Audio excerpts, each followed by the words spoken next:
Maka saran dari saya, jika kalian memang beternak pembesaran, jangan sekali-kali bergantung pada pakan pabrikan. Karena pakan pabrikan harganya sangat mahal. Ya, harganya sangat mahal dan nanti tidak akan sesuai dengan masa panen kita atau dengan hasil panen yang kita terima. Contoh, pengeluaran pakan pabrikan dalam sekali panen menghabiskan 1 juta misalnya, sedangkan hasil panen kita 800.000 hingga 900.000. Nah, di sini saja sudah minus ya, di sini saja sudah minus 1 atau 100.000. Lalu kemudian apa yang mesti kita lakukan?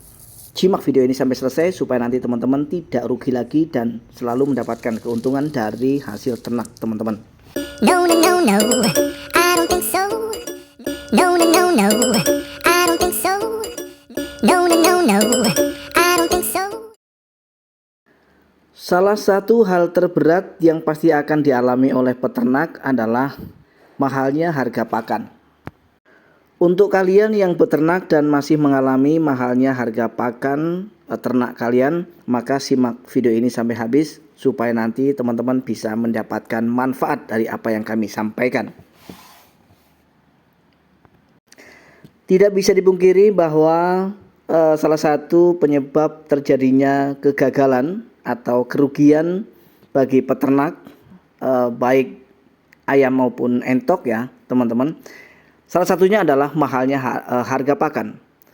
Oleh sebab itu kita dituntut untuk mensiasati bagaimana dan apa yang mesti kita lakukan supaya nanti hasil ternak kita bisa menguntungkan. Karena kalau kita berpangku atau bergantung kepada sumber pakan dari pabrikan, sudah secara otomatis kita hanya gotong royong ya teman-teman, alias kerja bakti. Jadi kalau kita beternak hanya kerja bakti, otomatis badan capek, waktu terbuang, dan tentu saja melelahkan ya teman-teman. Oleh sebab itu pada video kali ini kita akan sharing bagaimana cara mensiasati supaya nanti ternak kita bisa berjalan dengan lancar dengan hasil yang memuaskan. Yang pertama yang harus kita lakukan adalah dengan cara survei teman-teman ya. Apa yang mesti kita survei? Jadi yang perlu kita survei adalah sumber daya alam ya, sumber pakan yang bisa kita dapat dari alam teman-teman, dan tentu saja gratis. Kalau kita menghindari sedikit banyaknya pakan dari pabrikan ya, otomatis kita menghindar bukan karena kualitasnya tetapi karena harganya. Maka kalau kita sudah tahu harganya yang tidak sesuai dengan hasil panen kita nanti, itulah kenapa kita harus mengalihkan ke pakan pabrikan. Nah, jadi yang namanya pakan pabrikan itu jenisnya banyak. Belum tentu jenis pakan alternatif yang bisa kita dapat di wilayah kita itu di tempat orang lain juga bisa didapat dengan mudah. Contoh, salah satu jenis pakan alternatif yang biasa kita gunakan untuk ternak, salah satunya adalah dari jenis dedak padi. Di wilayah kami, jenis dedak padi itu sangat-sangat mudah sekali untuk didapat. Tetapi di wilayah teman-teman belum tentu ya. Begitu juga sebaliknya, ampas tahu misalnya. Di wilayah teman-teman begitu mudah untuk mendapatkan ampas tahu. Belum tentu di wilayah saya ini gampang atau mudah. Nah, jadi ketika kita sudah memahami hal itu, kita tinggal menyesuaikan. Ya, kita tinggal menyesuaikan jenis pakan alternatif seperti apa yang mudah kita dapat untuk kita kelola. Bagaimana cara mengelola jenis pakan alternatif kita supaya kita bisa menghasilkan ternak kita yang gemuk dan tetap tercukupi kebutuhan nutrisinya. Dan satu lagi, jenis pakan alternatif dedak padi misalnya, untuk mencukupi kebutuhan nutrisi yang dibutuhkan oleh ternak kita tentu saja tidak cukup. Maka kita membutuhkan jenis pakan alternatif yang memiliki kandungan protein lebih tinggi. Contoh, kita bisa campurkan ya tepung ikan ke dalam dedak padi tersebut sebelum kita berikan pada ternak kita ya, untuk kemudian tepung ikan itu campur dengan dedak. Nah, seandainya dedak padinya mungkin sulit untuk teman-teman dapatkan, teman-teman bisa menggunakan ampas tahu ya. Ampas tahu ini juga sangat bagus ya untuk perkembangan daripada ternak kita. Campur juga dengan tepung ikan teman-teman supaya hasilnya lebih maksimal. Nah, kemudian jika tepung ikan tersebut ternyata sulit untuk kalian dapat, apa penggantinya? Jadi kalau teman-teman tinggal di wilayah persawahan, tentu saja akan mudah sekali untuk mendapatkan keong sawah ya teman-teman.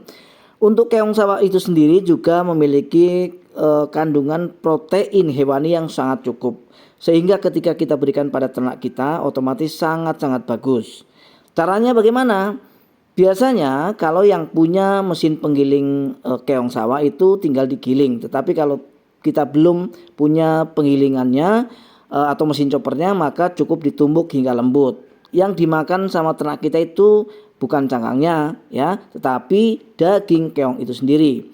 Walaupun terkadang jika unggas jenis entok ini terkadang mau memakan dari cangkang keong sawah itu, tetapi itu juga tidak masalah. Nah kemudian teman-teman dan sobat semua, setelah ketiga jenis pakan ini kita dapat ya, ternyata masih mahal, kita cari yang lebih gratis. Dedak padi mungkin dirasa masih mahal karena harus mengeluarkan uang untuk membelinya. Kemudian ampas tahu juga demikian adanya. Maka jika ketiga bahan alternatif tersebut dirasa oleh teman-teman kok ternyata masih juga mahal ya, maka silahkan teman-teman juga bisa mencari sumber pakan alternatif yang bersifat gratis. Teman-teman bisa mencari jenis tanaman yang terapung seperti azolla, kemudian mata lele, enceng gondok, itu murni bisa kita dapat dengan gratis. Tetapi jika itu saja yang kita berikan pada ternak kita, itu juga kurang bagus. Maka harus dikolaborasikan juga dengan dedak padi ya teman-teman. Kalau seandainya teman-teman kok sulit untuk mendapatkan dedak padi, teman-teman juga bisa menggunakan itu yang namanya ampas tahu. Misalnya teman-teman juga susah mendapatkan ampas tahu, teman-teman bisa keliling cari rumah makan ya. Untuk apa? Untuk kita ambil limbahnya. Limbah rumah makan itu banyak sekali, biasanya itu limbah yang berupa nasi ya. Meskipun itu mungkin bercampur dengan sayur-sayuran, nanti bagaimana cara pengaplikasiannya? Cukup dengan cara dicuci. Seberapa banyak rumah makan di wilayah teman-teman ya, semakin banyak otomatis semakin besar juga peluang kita untuk mendapatkan pakan gratis tersebut. Baik teman-teman dan sobat semua, sampai di sini perjumpaan kita kali ini. Mudah-mudahan video kali ini bermanfaat. Assalamualaikum warahmatullahi wabarakatuh. Salam ternak, salam satu hobi.